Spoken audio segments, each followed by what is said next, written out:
3년 전 집을 사면서 은행에서 4억 원을 빌렸던 직장인 이모 씨는 현재 매달 220만 원을 빚 갚는 데 씁니다.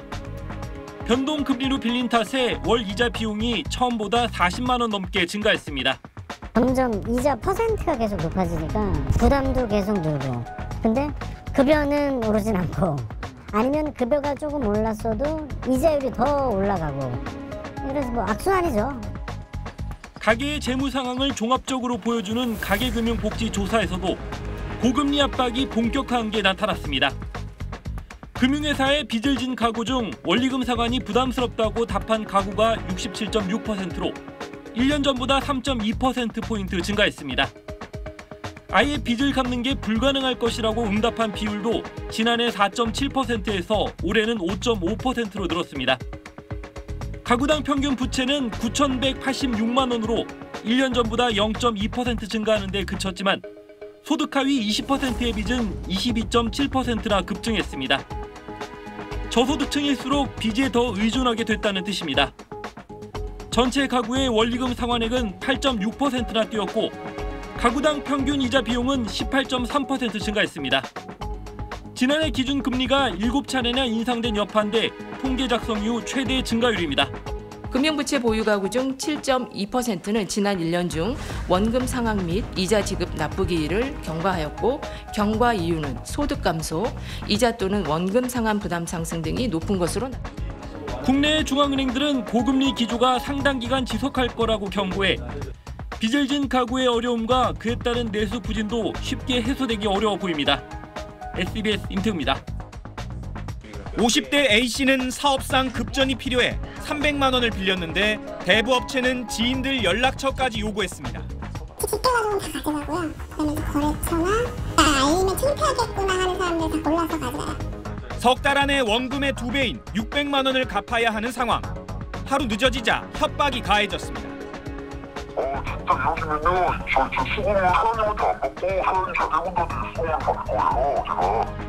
수천 %에 달하는 고금리에 가족 지인까지 협박하거나 나체 사진을 온라인상에 뿌리겠다는 악질적 범죄까지 불법 사금융이 기승을 부리고 있습니다.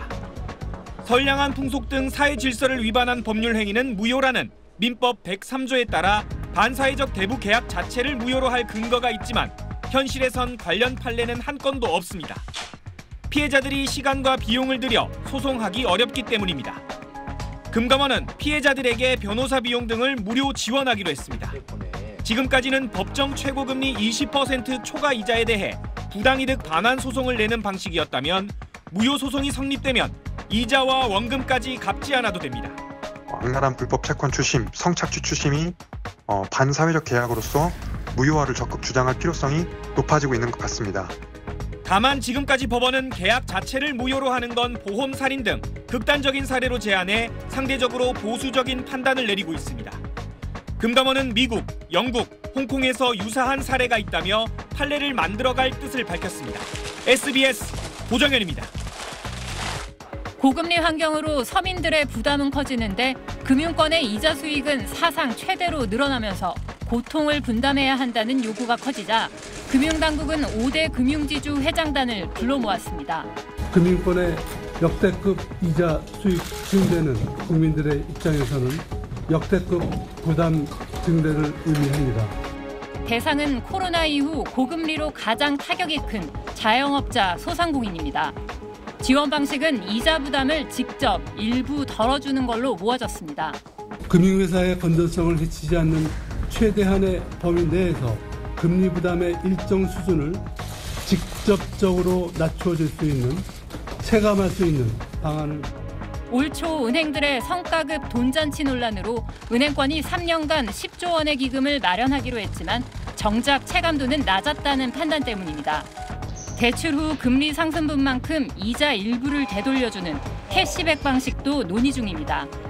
취약계층이나 중소기업 등은 기존 서민 또는 중소기업 대상 정책 프로그램이 가동한다는 이유로 제외됐습니다. 은행권 전체에서 이자를 깎아주는 규모는 약 2조 원 정도가 될 전망입니다. 최근 민주당이 추진 중인 횡재세 법안이 실제 시행될 경우 은행권이 뱉어야 할 초과이익 규모가 2조 원 정도로 추산되기 때문입니다. 은행권은 세부적인 지원 규모와 구체적인 방안을 올해 안으로 내놓기로 했습니다. SBS 유덕희입니다.